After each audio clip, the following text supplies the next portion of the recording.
Former Mississippi State defensive end Montez wowed scouts at the recent NFL Combine and is projected to go high in the NFL Draft. But we just got some news recently that he has some pre-existing heart condition that has left a lot of people wondering what could be going on and what the long-term implications might be on his health. Welcome back, everybody. For those new, my name is Brian and I'm a doctor and a sports fan, and it's my goal here to combine those interests to look at sports injuries and sports medicine topics to help teach you a little bit more about what's going on. Whenever doctors do pre-sports participation physical exams, one of the big things we're looking for is any sort of heart condition that could predispose the athlete to further risk while they're competing and training. Whenever we hear about an athlete who's had some sort of sudden death while playing, it's often because of some cardiac condition, and so that's why doctors get so concerned about these conditions. Now, we don't know the exact condition that Montez has, and so we can't speak to specifics today, but instead I think this is a great opportunity to help teach you guys about 4 of the most common cardiac conditions that we look for in athletes that can predispose them to risk of sudden cardiac death on the field.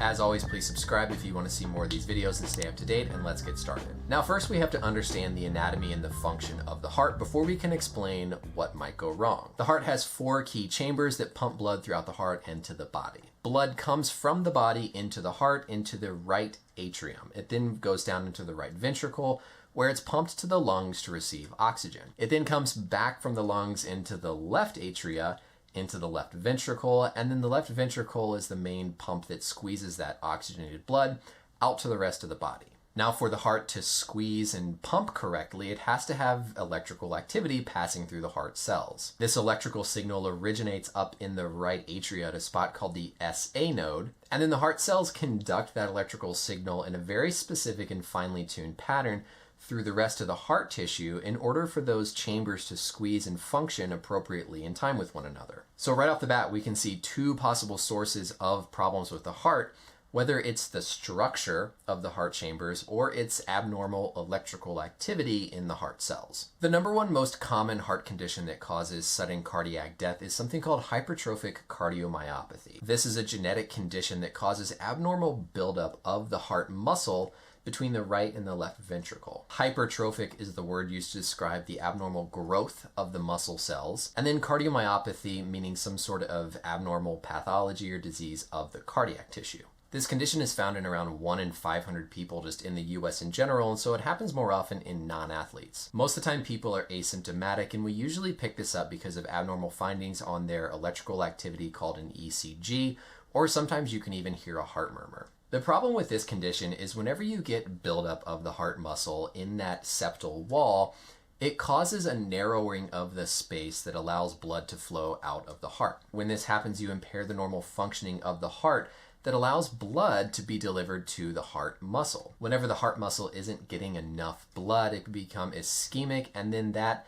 decreased oxygen supply can lead to abnormal heart rhythms that can then be deadly. In general, the recommendation whenever someone is diagnosed with this condition is that they basically need to withdraw from all sports that aren't anything but very low intensity activities. People will go on different medication to help limit the heart rate and control the function of the heart to try to prevent that abnormal blood pumping function and prevent those arrhythmias from happening. Sometimes people will even get internal cardiac defibrillators put in so that if their heart does go into a bad rhythm, it can shock them to potentially save their lives. The next condition we're going to talk about is something called congenital anomalous coronary arteries. Just like the rest of the body, the heart tissue needs blood supplied to it with oxygen. And that blood supply comes from something called the coronary arteries. Typically, the coronary arteries arise off of the aorta right after the aorta has come off the heart. They then go down to supply blood to the different areas of the heart muscle. In the case of congenital anomalous coronary arteries, those arteries don't originate from the proper position and take a variety of different courses either around the different blood vessels or around the veins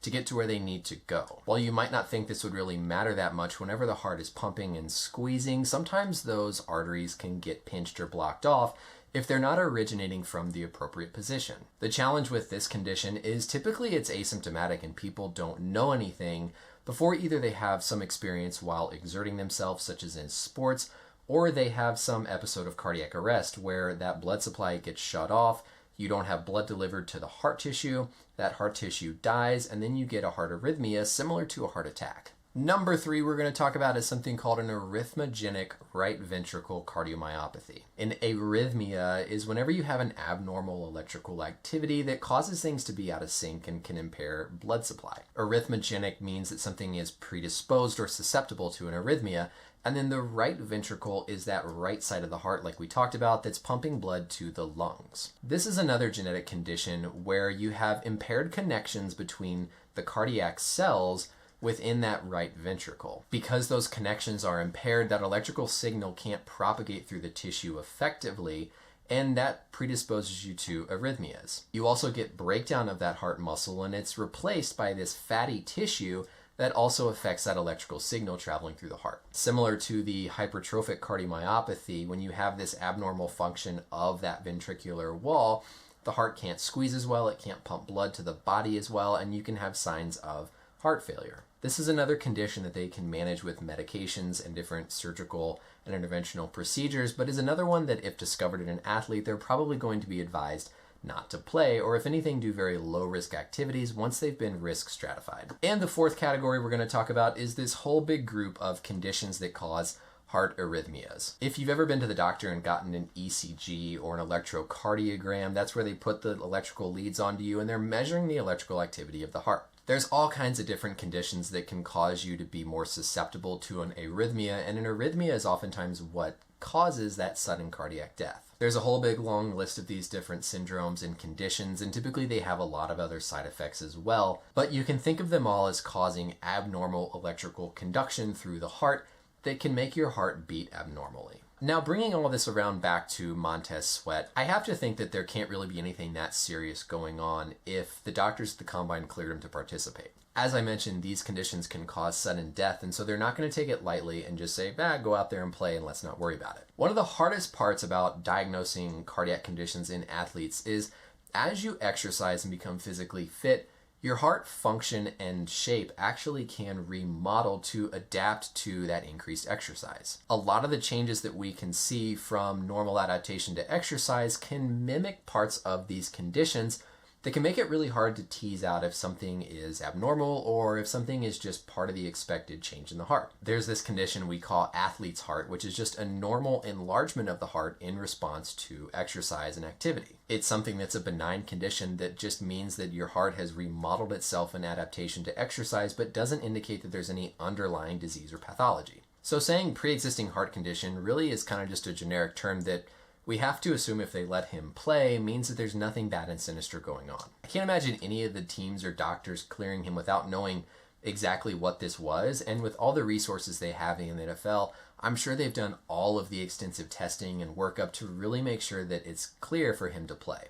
We might get more information about what this is, and if so, we can talk more in the future, but I hope this video was helpful to just give you an idea of some of the most common cardiac conditions that we worry about as doctors whenever we're looking into whether or not it's safe for athletes to play. As always, thanks for watching these videos. Let me know any comments or questions you have below, and until next time, thanks for watching, and we'll see you later. Bye.